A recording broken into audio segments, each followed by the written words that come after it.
Hello dear aspirants. कल आपका result आया आरजेएस प्रीलिम्स का। काफ़ी शॉकिंग था, हमारे लिए भी शॉकिंग था और आई एम श्योर आप लोगों के लिए भी बहुत शॉकिंग रहा होगा। एक तो 7 क्वेश्चंस डिलीट होना बहुत बड़ी बात होती है। हर बार 3 से 4 क्वेश्चन होते थे, उसमें भी बहुत हमें लगता था, सब लोगों को लगता था जो सीरियसली तैयारी करता है एस्पिरेंट, कि क्यों ऐसे गलतियां होती हैं कि आपको इतने क्वेश्चन डिलीट करने पड़े। और कई बार तो गलतियां ऐसी होती हैं कि क्वेश्चन एकदम सही है, केवल ऑप्शन में थोड़ी सी मिस्टेक है या हिंदी इंग्लिश ट्रांसलेशन में थोड़ा ऊपर नीचे है, और जो सही कर रहा है बच्चा पढ़ के आया है फिर भी उसका डिलीट हो जाता है वो क्वेश्चन। और 7 क्वेश्चन बहुत बड़ी चीज़ है। और 7 क्वेश्चन डिलीट होने के बाद भी आपने ये देखा कितना टफ कंपटीशन है। 78 गई है कट ऑफ जनरल की, और बाकी कैटेगरीज की भी कितनी ऊंची ऊंची कट ऑफ गई है।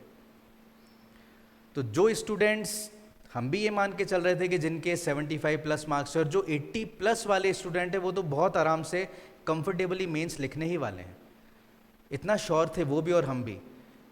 लेकिन वही कई स्टूडेंट्स हमारे जिनके 82 83 तक मार्क्स थे, 80 प्लस मार्क्स थे, उनके भी जब 7 क्वेश्चन डिलीट हुए तो वो भी अपनी लिस्ट के अंदर अपना रोल नंबर उनको नहीं मिलता है, अपनी जगह नहीं बना पाए। तो कल का दिन बहुत ही दुख भरा था सबके लिए। और आप लोग जो नहीं सेलेक्ट हुए हैं, आप अभी किस मनस्थिति से गुजर रहे हैं, क्या फील कर रहे हैं, क्या आप पे बीत रही है, हम लोग अच्छे से समझ सकते हैं, क्योंकि इस फेज से हम भी अपने टाइम पे गुजरे हैं। फेलियर क्या होता है, किस तरीके से चीज़ें आपके ऊपर आती हैं, हम अच्छी तरह समझ सकते हैं। लेकिन आप बहुत स्ट्रांग हो, आपको बिल्कुल कमज़ोर नहीं पड़ना है, आपको बाउंस बैक करना है और आपको डबल ऊंचाई के साथ बाउंस बैक करना है। अभी हो सकता है आपको मेरी बातें लग रही हो कि कुछ भी बोल रहा हूँ या समझ नहीं आ रही, क्योंकि अभी आपका एक माइंडसेट उस शॉक को अभी कंप्लीटली एब्जॉर्ब कर नहीं पाया है। 1-2 दिन बाद शायद आप ये चीज़ समझो, सुनो, वीडियो देखो तो आपको चीज़ समझ आए। लेकिन आपको रुकना नहीं है। दौड़ते दौड़ते गिर गए, लग गई तो चलना शुरू करो, चला भी नहीं जा रहा तो रेंगना शुरू करो, कुछ भी करो, रुकना नहीं है, चलते जाना है। और ये एक ऐसा प्रोसेस है आपकी तैयारी का, एग्जाम्स का, कि आपको इसमें ब्रेक नहीं देना है। अगर आपने ब्रेक दिया बीच में तो फिर आप कोई भी एग्जाम नहीं निकाल पाओगे। जो हुआ गलत हुआ, बुरा हुआ, लेकिन उसको छोड़ो और आगे बढ़ो, बाउंस बैक करो, दोबारा रीस्टार्ट करो दोबारा। क्योंकि ये चीज़ हम सदियों से सुने आ रहे हैं, हमने भी कई बार सुनी, हम भी आपको बोलते हैं, सही बात है बिल्कुल, तभी सदियों से चली आ रही ना। क्या कि मेहनत कभी बेकार नहीं जाती, पढ़ाई कभी बेकार नहीं जाती, माँ सरस्वती कभी भी अपना उधार नहीं रखती हैं। अगर आपने करी है शिद्दत से पढ़ाई तो उसका आपको फल जरूर मिलेगा। अभी नहीं, थोड़ा लेट मिलेगा, लेकिन ज़रूर मिलेगा। तो जितने भी एस्पिरेंट्स हैं, मेरे साथी हैं जो इस बार नहीं निकाल पाए प्रीलिम्स, उनको बिल्कुल भी निराश होने की ज़रूरत नहीं है। अब हम क्या कर सकते हैं, देखो, अब अपना तुरंत होना चाहिए कि अब क्या नेक्स्ट प्लान ऑफ एक्शन है। उसी चीज़ को बैठे बैठे सोचते रहेंगे, कई लोग डिप्रेस होंगे, परेशान होंगे, पढ़ेंगे नहीं, मन नहीं लगेगा। जल्दी से उस चीज़ से रिकवर करना है। और अब आगे क्या कर सकते हैं, नेक्स्ट स्टेप क्या लेना है, उस पर हमें फोकस करना है। तो जो लोग जिनके पास 2 साल या 3 साल आपके प्रैक्टिस एक्सपीरियंस जो मैंडेटरी है वो पूरे हो रहे हैं या हैं, उनको तो मैं यही कहूँगा कि अभी जो नेक्स्ट वैकेंसी आपके आएगी और आप एलिजिबल हो पेपर देने के लिए, तो आप तो तैयारी जारी रखो जुडिशरी की। और जो मेरे साथी अभी फ्रेशर थे, 5th ईयर अपियरिंग थे, या अभी अभी पास आउट हुए थे, उनके अभी 3 साल पूरे होने में समय है, उनको अब क्या करना चाहिए अपने करियर के लिए, वो मैं आपसे कुछ पॉइंट्स यहाँ पे डिस्कस करना चाहूँगा। तो देखिए, अब आपके पास मेनली क्या क्या ऑप्शन बचते हैं, उन पे हम थोड़ी सी बात कर लेते हैं। तो सबसे पहला ऑप्शन, आपने अभी अभी ग्रेजुएशन कंप्लीट करी है या 5th ईयर अपियरिंग हो, बिल्कुल समय बर्बाद मत करो। कई लोग कर चुके हैं, लेकिन कई लोग पता नहीं क्यों वेट कर रहे हैं। अरे जुडिशरी में जज बन जाओगे, सिलेक्शन हो जाएगा, सब हो जाएगा, पर अगर नेट कर लोगे, मास्टर्स कर लोगे तो कोई बुराई है क्या? कुछ हर्ज है उसके अंदर? कोई हर्ज नहीं है, पर पता नहीं क्यों एनरोल नहीं करते। अरे जज बनना है तो भी करो ये चीज़। आपको पता है अगर आपने मास्टर्स कर रखी है या फिर आपने आगे कुछ पीएचडी वगैरह कर रखी है तो आपको थोड़े इंक्रीमेंट ज़्यादा मिलते हैं जुडिशरी में, औरों के मुकाबले सैलरी ज़्यादा मिलेगी आपको, तो वहाँ भी आपके काम ही आएगी ना ये चीज़, तो करो ये। तो क्या कर सकते हैं आप तैयारी कर सकते हैं क्लैट पीजी की। क्लैट का एग्जाम आपको पता है, अपने देश में जितने भी नेशनल लॉ यूनिवर्सिटीज़ हैं, इसका यूजी का एग्जाम भी होता है, पीजी का भी होता है। तो अब आप ग्रेजुएट हो चुके हो तो आपका क्लैट पीजी का एग्जाम होगा। इसकी अच्छे से पूरी शिद्दत से, मेहनत से तैयारी करो। आपकी शायद डेट भी अभी निकली हुई है, तो आप अभी इसका फॉर्म भर सकते हो, कर सकते हो तैयारी, एक बार चेक करना। इसकी तैयारी करो, इससे क्या फायदा होगा? अच्छा स्कोर करोगे, अगर मान लो रैंकिंग में आ गए, टॉप 10 के अंदर, टॉप 20 में आ गए, तो जो आपकी बहुत बड़ी बड़ी पीएसयूज हैं, पब्लिक सेक्टर अंडरटेकिंग्स, आपके क्लैट की रैंकिंग, क्लैट पीजी में जो आपकी रैंकिंग आती है, स्कोर आता है, उसके बेसिस पे आपको डायरेक्ट इंटरव्यू कॉल कर लिया जाता है इन बड़ी बड़ी पीएसयूज के द्वारा। तो ये अपॉर्चुनिटी आपके पास है, और पीएसयू की जॉब बहुत अच्छी होती है, कई महीने में तो जुडिशरी और जज की जॉब से भी अच्छी होती है, सही बता रहा हूं मैं। तो अच्छे से तैयारी करो, तो ये एक अपॉर्चुनिटी आपके हाथ में रहेगी। नहीं तो किसी अच्छे से एनएलयू से, नेशनल लॉ यूनिवर्सिटी से आप एलएलएम कंप्लीट करो, क्योंकि आपको पता है जैसे इंजीनियरिंग के अंदर आईआईटी का एक थोड़ा सा महत्व रहता है, इसी तरीके से अगर आपने कोई भी आपकी डिग्री नेशनल लॉ यूनिवर्सिटी से करी है तो उसका थोड़ा सा एज रहता है, थोड़ी सी प्रेफरेंस आपको मिलती है। तो क्यों ना वो प्रेफरेंस ली जाए जब हमारे हाथ में है चीज़ें। तो इसकी तैयारी करो, अच्छा सा एनएलयू लो, वहाँ से एलएलएम करो, और उसके बाद जैसे ही एलएलएम कंप्लीट हो, बिना रुके बिना थके नेट जेआरएफ का एग्जाम दो। साल में 2 बार होता है, 2 नेट का एग्जाम इतने अच्छे से दो कि सिर्फ नेट क्वालिफाई नहीं करो, आपका जेआरएफ में सिलेक्शन हो। उससे एक तो आपको स्टाइपेंड मिलने लग जाएगा, तो थोड़ा फाइनेंशियल फ्रीडम आती है हाथ में, तो भी अच्छा लगता है कि पैसे आ रहे हैं, पैसे मिल रहे हैं। और दूसरा, अच्छी सी जगह से फिर आप अपनी पीएचडी वगैरह या फर्दर स्टडीज कर सकते हो, और इस तरीके से आप एकेडमिक लाइन में एंटर कर सकते हो। बहुत अच्छा है, आप प्रोफेसर बन सकते हो, असिस्टेंट प्रोफेसर, अच्छी अच्छी यूनिवर्सिटीज़ में आप पढ़ा सकते हो। बहुत अच्छी जॉब होती है, एकदम पीसफुल जॉब, स्टूडेंट्स के साथ कनेक्ट रहोगे, अच्छा लगता है, लाइवली लगता है, और एकदम आपका पढ़ाने का, पढ़ाई का काम बहुत अच्छा काम है, बहुत अच्छी जॉब है। तो आप एकेडमिक्स में भी एंटर कर सकते हो। नहीं, अगर इस चीज़ में नहीं जाना तो ठीक है, दूसरा ऑप्शन देखते हैं हम। अभी तक हमें जुडिशरी का एग्जाम देना था, जज बनना था, तो हमने हो सकता है बाकी ऑप्शन एक्सप्लोर नहीं किए। तो एक आपका ऑप्शन और बनता है कि आपके जितने भी बैंक्स होते हैं, या जितनी भी इंश्योरेंस कंपनीज होती है, या कुछ पीएसयूज भी होती हैं, तो उसमें time to time legal officer की या स्पेशलिस्ट ऑफिसर की वैकेंसी निकलती रहती है। जैसे बैंक्स अपनी इंडिविजुअल भी निकालते हैं, और एसबीआई बैंक की अलग निकलती है, दूसरे बैंक प्राइवेट बैंक्स की भी निकलती है। नहीं तो आपकी आईबीपीएस, इसका ऑलमोस्ट हर साल एग्जाम होता है, और उसमें आपके बैंक के स्पेशलिस्ट ऑफिसर जो लीगल ऑफिसर हैं उनकी रिक्रूटमेंट निकाली जाती है। या फिर आपकी जो insurance company, new India insurance हो गई, लाइफ इंश्योरेंस कॉर्पोरेशन, एलआईसी वगैरह, इनमें निकलती रहती है। और कुछ पीएसयूज, महारत्ना, नवरत्ना, इनके अंदर भी आपके लीगल ऑफिसर की जॉब्स निकलती रहती हैं। तो इसमें सबसे अच्छी बात क्या होती है, इनका ऑलमोस्ट पेपर का पैटर्न, इन तीनों का जो मैं बता रहा हूं आपको, ऑलमोस्ट सिमिलर रहता है, कुछ 19-20 का अंतर होता है।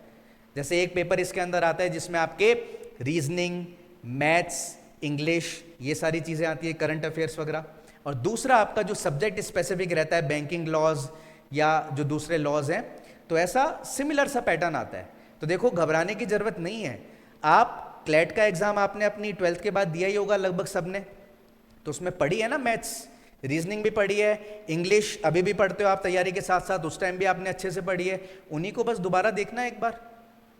कुछ ऐसा मंगल ग्रह से कोई सिलेबस लाके थोड़ी पढ़ना है आपको, जो पढ़ चुके हो ऑलरेडी केवल वही पढ़ना है आपको दोबारा, आराम से हो जाएगा। और जब कॉमन सा 19-20 सिलेबस पढ़ने से आपकी इतनी सारी चीजें कवर हो रही हैं, तो क्यों ना करो। और ये बैंकिंग, लीगल ऑफिसर, इंश्योरेंस और पीएसयू के साल में 2 से 3 बार अच्छी अच्छी अपॉर्चुनिटीज आती ही आती हैं।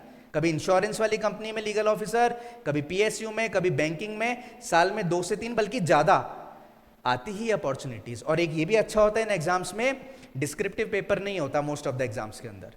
आपका प्री होता है, वो भी आपका एमसीक्यू बेस्ड होता है, मेंस होता है, वो भी आपका एमसीक्यू बेस्ड होता है। तो लिखने का इसमें ज्यादा झंझट नहीं होता। तो आप इन एग्जाम्स को भी टारगेट कर सकते हो। और बहुत अच्छी जॉब है, बैंकिंग जॉब वैसे भी अच्छी होती है, पे सैलरी आपको अच्छी मिलती है, पीसफुल जॉब, बड़े बड़े शहरों में ही ट्रांसफर होते हैं आपके, ये सब इसमें अच्छा रहता है। सो आप इसकी भी तैयारी के बारे में सोच सकते हो। ये भी नहीं, मान लीजिए कोई है जो ये कहता है कि मुझे लिटिगेशन के अंदर ही जाना है, लिटिगेशन कंटिन्यू करना है, तो आप लिटिगेशन में भी जा सकते हो। एक तो लिटिगेशन अगर आप अच्छे से करोगे तो जो आपको 3 साल का मैंडेटरी एक्सपीरियंस क्राइटेरिया जुडिशरी में जाने के लिए, वो साथ साथ चलता रहेगा। और नहीं तो 3-4 साल के अंदर आप खुद ही इतनी अच्छे स्टेब्लिश हो जाओगे अपने लिटिगेशन के अंदर कि आपका अच्छा पैसा भी आने लग जाएगा, केसेस भी आने लग जाएंगे, स्टेब्लिश हो जाओगे, नाम बन जाएगा। तो हो सकता है लिटिगेशन में आप आगे कंटिन्यू कर जाओ। और litigation itself is a very very very good career.